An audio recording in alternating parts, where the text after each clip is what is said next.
2011 ilikuwa inaimwaga fedha Chadema.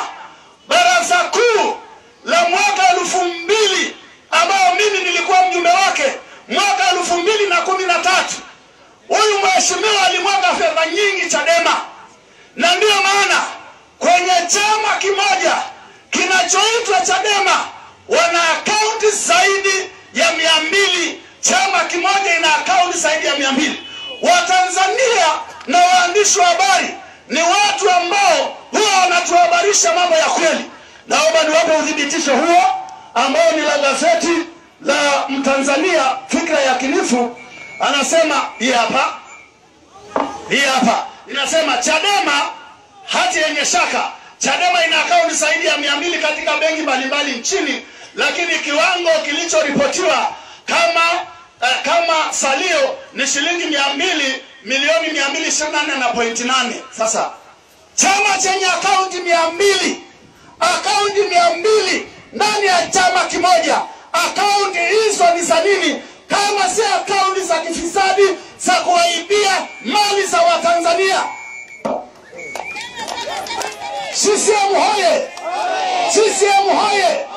Ndugu zangu wa Tanzania, kati ya kipindi ambacho Watanzania wanapaswa kuwa makini ni uchaguzi wa mwaka huu ambao mtandao wa kifisadi ulioandaliwa na Lowassa kwa miaka mingi iliyopita ndio inayozunguka kuwanunua watu, ndio inayozunguka kuwatisha watu ili kuhakikisha mtu huyu anaingia Ikulu. Ili nimuulize Lowassa, unaingia Ikulu leo wakati sisi wa Masai tunakunywa mikojo ya ng'ombe ambayo ng'ombe wanaogea ndani na watu wanaogea ndani huku ya akinywa maji salama nyumbani kwake?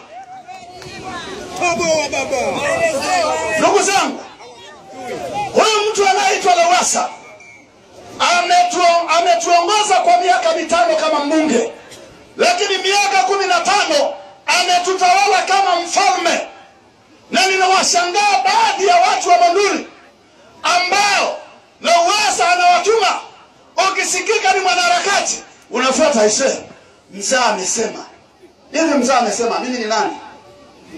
Yaani yule ni mfalme, mzee amesema. Nikamwambia mzee yupi? Mzee Lowassa. Amesemaje? Amesema acha kumchafua. Alafu ili iweje? Yule jamaa ni muoga. Ndio maana nikiwa Chadema